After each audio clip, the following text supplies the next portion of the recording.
21 জানুয়ারি 2025 স্বামী বিবেকানন্দের তিথি পূজার দিন।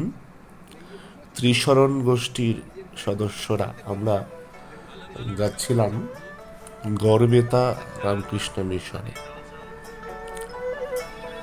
গড়বেতা রামকৃষ্ণ মিশনে সেদিন স্বামীজির তিথি পূজা উপলক্ষে অনুষ্ঠান ছিল এবং সেই অনুষ্ঠানে আমরা একটি গীতি আলেখ্য পরিবেশন করতে চলেছি।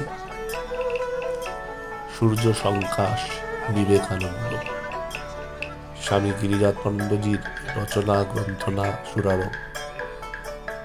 আমরা অনেক ছোটবেলা থেকে এই গীতি আলেখ্যগুলি পশ্চিমবঙ্গ তথা পশ্চিমবঙ্গের বাইরেও বহু জায়গায় আমরা করেছি। এই কালচারটার মধ্যে ছিলাম। আমার মনে আছে আমার সেই ক্লাস 5 থেকে, সম্ভবত সেটা 1986 সাল। ওই সময় থেকে এই গীতি আলেখ্যগুলোর সঙ্গে যুক্ত ছিলাম। আজ অনেক বছর বাদে আমরা এখন আবার কয়েকজন একটু মিলিত হতে পেরেছি। সকলেই বিভিন্ন ক্ষেত্রে ছড়িয়ে রয়েছে তাদের কর্মজগতে। তবু আমরা মাঝে সাঝে চেষ্টা করছি আবার কখনো কখনো কোথাও কোথাও এইগুলি পরিবেশন করার। জানুয়ারি মাসে শীতকালের একটি সকাল, এই শহরটা ছেড়ে বেরিয়ে গেলেই পরিবেশ অনেক সুন্দর হয়ে যায়, চারপাশটা অনেক মনোরম হয়ে ওঠে আর কি। গড়বেতা পশ্চিম মেদিনীপুরের একটি জায়গা এবং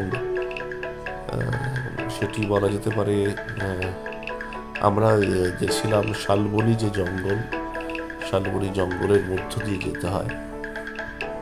গড়বেতা আশ্রমের থেকে খুব কাছে একটি টুরিস্ট স্পট আছে গনগনি, যদি আমরা সেটা যাওয়ার আর সময় পাইনি আর কি। তা ফিরে আসারও তারা ছিল, এই জন্য গড়বেতা আশ্রমটি বলা যেতে পারে জঙ্গলে ঘেরা একটি জায়গা এবং বাঁকুড়ার যে জঙ্গল, বিখ্যাত জঙ্গল।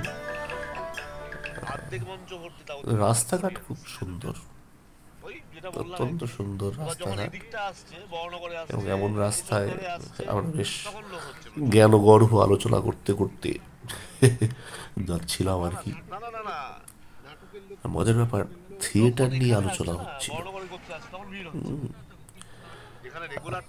আসলে যেখানেই যাই বেশ থিয়েটার সঙ্গেই থাকে এবং থিয়েটারের যাপনটা যেন কখনোই চলে যায় না জীবন থেকে, এটা ভালো লাগে খুব।